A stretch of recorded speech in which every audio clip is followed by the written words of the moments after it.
Hello दोस्तों, नमस्कार। Market study YouTube channel पर मैं आप सभी का दिल से स्वागत करता हूं। दोस्तों, आज के इस वीडियो में अपन बात करने वाले हैं एक ऐसे शेयर के बारे में जो कि कई दिनों पहले 212 रुपये के आसपास ट्रेड हुआ करता था और आज वही शेयर 17 रुपये के आसपास अपने को मिल रहा है। तो फ्रेंड्स, बहुत से लोगों के कमेंट आ रहे थे कि इस शेयर पर भी एक वीडियो बनाइए। और फ्रेंड्स, इस शेयर का नाम भी मैं आपको बता देता हूँ कि धनलक्ष्मी बैंक के शेयर की अपन बात करने वाले हैं। प्राइवेट सेक्टर का ये बैंक है। तो चलो दोस्तों, बिना टाइम वेस्ट किए वीडियो स्टार्ट करते हैं।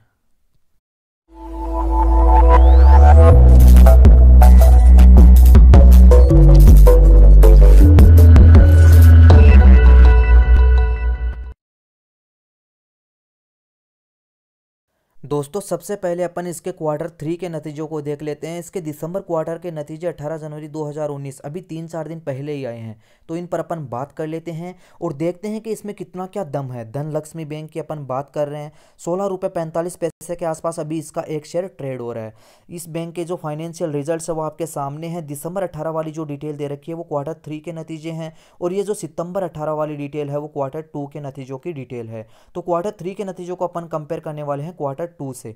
तो सबसे पहले अपन बात करेंगे इंटरेस्ट अर्न, ब्याज से जो इस बैंक को आई हुई है उस पर अपन बात कर रहे हैं। सितंबर 18 के अंदर इस बैंक को आई हुई थी 244.64 करोड़ की। दिसंबर 18 में ये बढ़कर हो गई 245.08 करोड़ की। तो 0.18% की तेजी दिखाई दे रही है ब्याज से आय के अंदर। तो इस बैंक ने सितंबर 18 के मुकाबले दिसंबर 18 में 0.18% ज़्यादा ब्याज कमाया है। बात करें नेट प्रॉफिट की, तो नेट प्रॉफिट की बात करते हैं तो सितंबर 18 के अंदर इस बैंक का प्रॉफिट था 12.15 करोड़ का। दिसंबर 18 में बढ़कर हो गया 17 करोड़ के आसपास का। तो 39% के आसपास की तेजी दिखाई दे रही है नेट प्रॉफिट के अंदर। तो फ्रेंड्स, ये तो अपन ने क्वार्टर ऑन क्वार्टर बेसिस के आधार पर जो इसके नतीजे हैं उस पर बात करी है। अब अपन ईयर ऑन ईयर बेसिस के आधार पर इसके नतीजे और देख लेते हैं। दोस्तों, ईयर ऑन ईयर बेसिस के आधार पर नतीजे आपके सामने आ चुके हैं। दिसंबर 18 वाली जो डिटेल दे रखी है उसको अपन कंपेयर करेंगे दिसंबर 2017 के जो इसके रिजल्ट्स आए थे उनसे। तो सबसे पहले अपन बात करेंगे ब्याज से जो इस बैंक को आई हुई थी उस पर। तो दिसंबर 17 के अंदर इस बैंक को आई हुई थी 248.42 करोड़ की। दिसंबर 18 में घटकर रह गई 245.08 करोड़ की। तो 1.34% की गिरावट देखने को मिल रही है यहाँ ब्याज से आय के अंदर। बात करें नेट प्रॉफिट की, तो इस बैंक को प्रॉफिट दिसंबर 17 के अंदर लॉस हुआ था 21.74 करोड़ का। आप यहां देख सकते हैं लॉस हुआ है 21.74 करोड़ का दिसंबर 17 के अंदर। और दिसंबर 18 के अंदर इसको प्रॉफिट हुआ है 16.90 करोड़ का। तो 177% के आसपास की तेजी दिखाई दे रही है नेट प्रॉफिट के अंदर। एनपीए की बात कर लेते हैं। एनपीए आपको दिखाई देंगे दिसंबर 17 के अंदर इस बैंक के एनपीए थे 4% के आसपास के और दिसंबर 18 में ये घटकर रह गए 3% के आसपास के। तो यहाँ एनपीए की स्थिति थोड़ी बहुत सुधरी है। तो फ्रेंड्स, ये तो अपन ने बात कर ली। इसके जो फाइनेंशियल रिजल्ट्स आए थे उनको यहाँ अपन ने देख लिया है। अब अपन इसके जो वैल्यूएशन की डिटेल है उसको और चेक करते हैं। तो चलते हैं सीधे ही इसके वैल्यूएशन की ओर। दोस्तों, बैंक के वैल्यूएशन की डिटेल यहाँ मैंने आपके सामने लगा दी है। सबसे पहले अपन बात करेंगे पीई रेशियो पर। तो इसका पीई रेशियो आपको यहाँ दिखाई देगा -12.65 का इसका पीई रेशियो है। प्राइस टू बुक वैल्यू की बात करें तो 1 रुपये से भी कम की इसकी प्राइस टू बुक वैल्यू है। आरओई की बात करें तो माइनस के अंदर है, -4.62% का इसका आरओई है। प्राइस की बात करें तो वेरी अट्रैक्टिव कैटेगरी के अंदर ये आ रहा है, क्योंकि अगर 23 से नीचे अगर ये ट्रेड होता है तो ये वेरी अट्रैक्टिव कैटेगरी के अंदर आएगा। तो यहाँ 16.45 रुपये पर अभी ये ट्रेड हो रहा है, तो ये वेरी अट्रैक्टिव कैटेगरी के अंदर आ रहा है। अगर 23 से 28 के बीच ट्रेड हो रहा होता तो अट्रैक्टिव प्राइस पर माना जाता। फिर कब माना जाता? जब 28 से 32 के बीच ट्रेड हो रहा होता। एक्सपेंसिव होता 32 से 38 के बीच ट्रेड हो रहा होता तब। और वेरी एक्सपेंसिव होता जब ये 38 से ऊपर ट्रेड हो रहा होता। तो अभी वेरी अट्रैक्टिव कैटेगरी के अंदर आ रहा है। तो फ्रेंड्स, यहाँ मैंने एक चीज़ नोट करी है कि इसका जो पी रेशियो है वो माइनस के अंदर है। -12.65 का इसका पी रेशियो है। तो यहाँ तक बात होगी। अब अपन इसके शेयर होल्डिंग पैटर्न की डिटेल और चेक कर लेते हैं कि किन किन स्कीमों ने इसमें अपना शेयर होल्डिंग पैटर्न बनाया हुआ है, शेयर होल्डिंग बनाई हुई है। तो चलते हैं सीधे ही इसके शेयर होल्डिंग पैटर्न डिटेल की ओर। फ्रेंड्स, बैंक के शेयर होल्डिंग पैटर्न की डिटेल यहाँ मैंने आपके सामने लगा दी है। सबसे पहले अपन बात कर लेते हैं प्रमोटर्स की होल्डिंग। तो प्रमोटर्स की होल्डिंग यहाँ नहीं दिखा रखी है। प्रमोटर्स ने यहाँ एक भी रुपया नहीं लगा रखा है। नॉन इंस्टीट्यूशंस की बात करें तो सबसे ज़्यादा होल्डिंग बना रखी है यहाँ नॉन इंस्टीट्यूशंस ने 85.31% की होल्डिंग बनाई हुई है। तो majority share holders non institutions. ठीक है। एफआईआई की बात करें तो 12.06% की होल्डिंग यहाँ एफआईआई ने बना रखी है। 10 FII ने यहाँ अपना पैसा लगाया हुआ है, तो टोटल करके 12.06% की होल्डिंग है FII की। म्यूचुअल फंड ने यहाँ एक भी स्कीम में पैसा नहीं लगा रखा है, एक भी रुपया यहाँ नहीं लगाया हुआ है।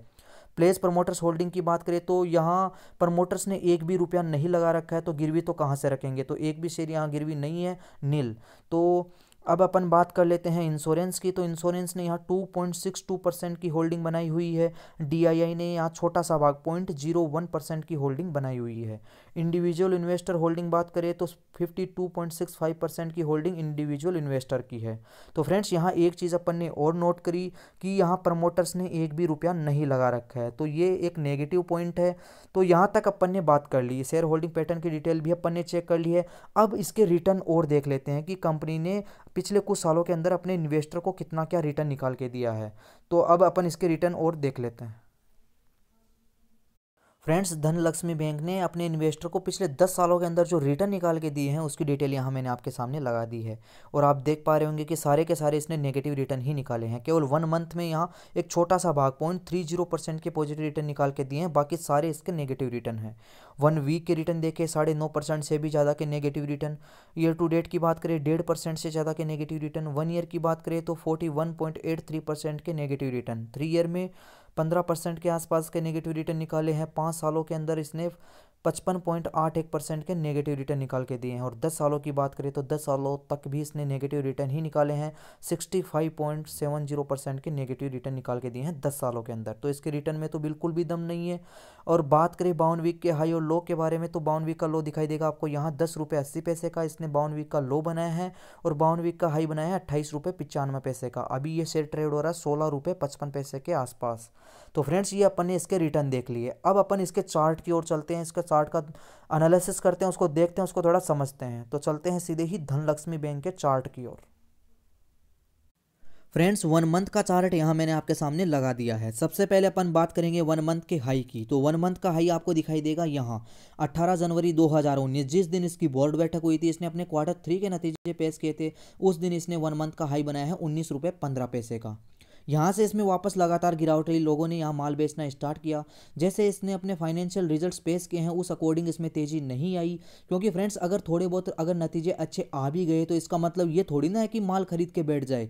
इसके फंडामेंटल में ही दम नहीं है। इसने पिछले 10 सालों के अंदर अपने इन्वेस्टर को जो रिटर्न निकाल के दिए हैं सारे के सारे नेगेटिव रिटर्न निकाले हैं। तो यहाँ लोगों ने उस अकॉर्डिंग इसका स्वागत नहीं किया और माल बेचना स्टार्ट किया, और आज के दिन इसने लो बना डाला यहाँ 16 रुपये 30 पैसे का। और बात करें 1 मंथ के लो की, तो 1 मंथ का लो आपको दिखाई देगा यहाँ 27 दिसंबर 2018 को इसने 1 मंथ का लो बनाया 16 रुपये का। तो फ्रेंड्स, ये तो बात कर ली अपन ने इसके 1 मंथ के चार्ट के बारे में। अब अपन इसके 1 ईयर के चार्ट को और देख लेते हैं। तो 1 ईयर का चार्ट आपके सामने आ चुका है। 1 ईयर के हाई को देखेंगे तो 1 ईयर का हाई दिखाई देगा आपको यहाँ 24 जनवरी 2018 को बनाया है इसने, आज से 1 साल पहले 28 रुपये 85 पैसे का। तो 24 जनवरी 2018 को ये एक शेयर था 28 रुपये 85 पैसे का। वहाँ से ये लगातार गिरता गया, आप देख सकते हैं लगातार इसमें गिरावट रही, और इसने लो बना डाला यहाँ। ये जो कैंडल आपको दिख रही है ये कैंडल है 1 अक्टूबर 2018 की। इस दिन इसने लो बनाया यहाँ 10 रुपये 70 पैसे का, और ये बॉटम बनाने के बाद इसमें वापस से यहाँ तेज़ी आई। और ये आप जो बड़ी बड़ी कैंडल देख पा रहे हैं ये तेज़ी की कैंडल है, और इसने यहाँ छलांग लगाकर ये वापस पहुँच गया 18 रुपये 70 पैसे पर। अभी ये 15 रुपये 16 रुपये 17 पैसे 15 और 16 और 17 रुपये के आसपास ट्रेड होता रहता है। बाकी इसमें वापस से गिरावट आने की संभावनाएं बनी हुई है। तो फ्रेंड्स, ये तो बात कर ली अपन ने 1 ईयर के चार्ट के बारे में। इसका जो ऑल टाइम चार्ट है, मैक्सिमम चार्ट है, वो और देख लेते हैं। और बात करें इसके हाई की, तो ऑल टाइम हाई आपको दिखाई देगा यहाँ 212 रुपये के आसपास ये एक शेयर ट्रेड हुआ करता था 2010 के अंदर। वहाँ से इसमें लगातार गिरावट रही, और आप देख सकते हैं अभी ये एक शेयर 16-17 रुपये के आसपास ट्रेड हो रहा है। तो फ्रेंड्स, ये तो अपन ने बात कर ली इसके चार्ट के बारे में। इसके चार्ट को यहाँ अपन ने देख लिया है। तो अब आपको क्या लगता है, क्या आप इस शेयर को बाई करेंगे? अगर हाँ तो मुझे वीडियो के नीचे कमेंट बॉक्स में कमेंट करके ज़रूर बताएं, और साथ में इसका रीज़न भी। बाकी बात करूँ मेरी, तो मेरा पर्सनल पॉइंट ऑफ व्यू आपको ये रहेगा कि आपको इस शेयर को अवॉइड ही करना चाहिए। मार्केट में और बहुत से अच्छे शेयर हैं, उन पर जाकर के पैसा लगाइए, क्योंकि इस बैंक के ना तो फंडामेंटल अच्छे हैं, ना ही इसने अपने इन्वेस्टर को पिछले कुछ सालों के अंदर अच्छे रिटर्न निकाल कर दिए हैं। तो आपको इस शेयर को अवॉइड ही करना है। बाकी दोस्तों, मर्जी आपकी है, क्योंकि पैसा आपका है। तो तो आपको खुद को भी इतना पता होना चाहिए कि आप अपने पैसे को कहाँ इन्वेस्ट करें। फिर भी एक बार अपने फाइनेंशियल एडवाइज़र से राय लेना ना भूलें। और हाँ, अगर आप लॉन्ग टर्म इन्वेस्टर हैं, अगर लंबी अवधि के निवेशक हैं, तो आपको इस शेयर से दूर ही रहना है। बाकी शॉर्ट टर्म के लिए आप थोड़ा बहुत यहाँ अपना प्रॉफिट बुक कर सकते हैं। तो ये मेरी राय थी, बाकी मर्जी आपकी है। तो फ्रेंड्स, ये वीडियो था यहाँ धनलक्ष्मी शेयर के ऊपर। अगर मेरे द्वारा बनाया गया वीडियो आपको पसंद आया तो प्लीज़ वीडियो को लाइक कीजिए, दोस्तों के साथ शेयर कीजिए। और अभी तक आपने मार्केट स्टडी यूट्यूब चैनल को सब्सक्राइब नहीं किया है तो प्लीज़ चैनल को सब्सक्राइब कर ले, ताकि शेयर मार्केट से रिलेटेड वीडियो आपको हमेशा मिलते रहे। दोस्तों, इस वीडियो में इतना ही, मिलते हैं अगले वीडियो में। तब तक के लिए खुश रहिए, मुस्कुराते रहिए, बहुत सारा पैसा बनाते रहिए। Thanks for watching.